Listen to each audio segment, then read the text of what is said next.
Bonjour à tous et à toutes, j'espère que vous allez bien. Je vous retrouve pour ce nouveau Plan With Me du mois d'avril dans mon bullet journal. J'espère que vous profitez de ce printemps pour faire les choses que vous aimez et vous sentir épanoui et heureux, c'est tout ce que je vous souhaite. Me concernant, je vais revenir très prochainement avec plein de nouvelles vidéos. J'aurai beaucoup plus de temps à consacrer à cette chaîne, à mon plus grand plaisir. J'avoue que ça me manque beaucoup de partager avec vous. Et du coup, prochainement, je vais me faire une joie de partager plein de choses avec vous. Aujourd'hui, c'est une vidéo bullet journal et du coup, je vous présente le Plan With Me du mois d'avril. J'ai choisi un thème plutôt classique puisque j'ai choisi des petites plantes.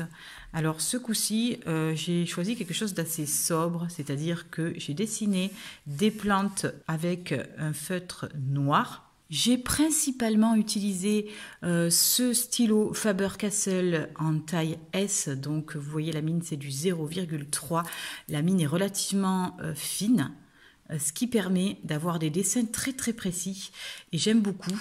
Et ensuite j'ai comme d'habitude utilisé les feutres Tombow Dual Brush en plusieurs coloris, donc ce sont ces feutres-ci avec une double mine, une mine feutre d'un côté et la mine pinceau de l'autre. C'est très pratique parce que ça permet de faire des déliés et si on appuie plus ou moins, on a des dégradés de couleurs comme ici. Vous voyez, j'ai beaucoup plus appuyé sur cette partie-là, donc le bleu est plus foncé et sur la partie inférieure, j'ai moins appuyé et du coup ça fait un dégradé de couleurs et j'aime beaucoup pouvoir jouer avec ces couleurs que l'on peut varier en fonction de la pression qu'on exerce sur la mine du pinceau. Ensuite, vous voyez que j'ai retravaillé chaque lettre en faisant un contour au feutre noir, toujours celui dont je vous ai parlé. Et pour mettre un petit peu de couleur, j'ai rajouté des petites croix de toutes les couleurs. Voilà pour cette présentation. Pour le monthly log, le calendrier donc mensuel, il prend cette forme assez similaire finalement à la première page, avec sur le côté une partie notes et une partie des choses à payer que je ne dois pas oublier. Et puis j'ai dessiné donc toujours les mêmes petites plantes. J'adore, je me vois bien avec un tatouage de petites plantes très fines comme ça. Je trouve que c'est délicat, c'est vraiment trop mignon. Et puis j'ai repris les petites croix colorées et j'utilise ce calendrier pour noter mes principaux rendez-vous. Par exemple, sur le mois précédent, ça donnait ceci. Voilà, vous voyez, là vous avez tous les rendez-vous que je note. Ensuite, sur la page suivante, on a l'habit tracker sur la page de gauche.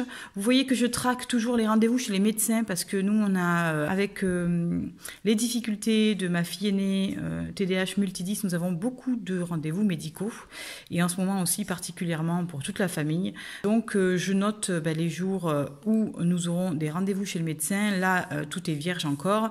Lorsque j'arroserai mes plantes, les dépenses, si j'en fais, même si j'ai décidé de faire un no spend challenge dans les mois qui viennent, si je médite, si je lis, etc. Et pour le mood tracker, vous voyez, j'ai fait des petites plantes et toutes les petites baies, les petites boules que vous voyez seront colorées en fonction de l'humeur du jour qui est ici. Donc vous voyez, le code couleur est ici. Ensuite, sur la page suivante, on a la partie consacrée au moment de gratitude du mois.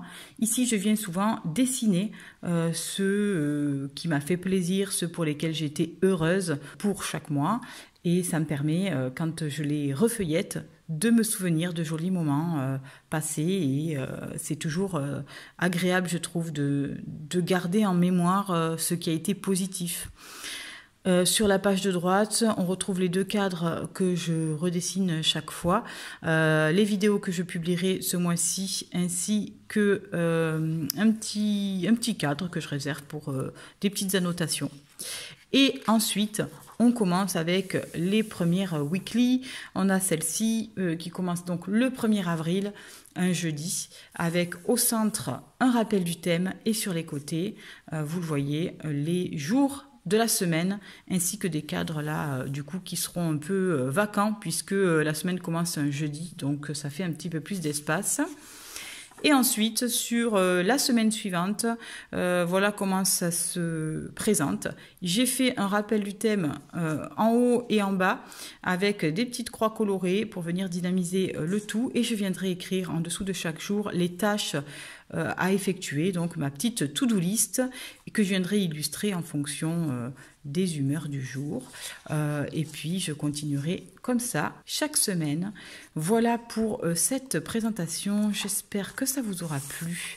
N'hésitez pas à me mettre des petits commentaires. Je vous fais de gros bisous et je vous souhaite une très très belle journée. On se dit à très vite, certainement avec une vidéo zéro déchet ou encore les alternatives que j'utilise ou les jolies découvertes du mois. J'espère que ça vous plaira. En attendant, prenez bien soin de vous. Je vous embrasse très fort et je vous souhaite une très belle fin de journée. À bientôt. Bye bye.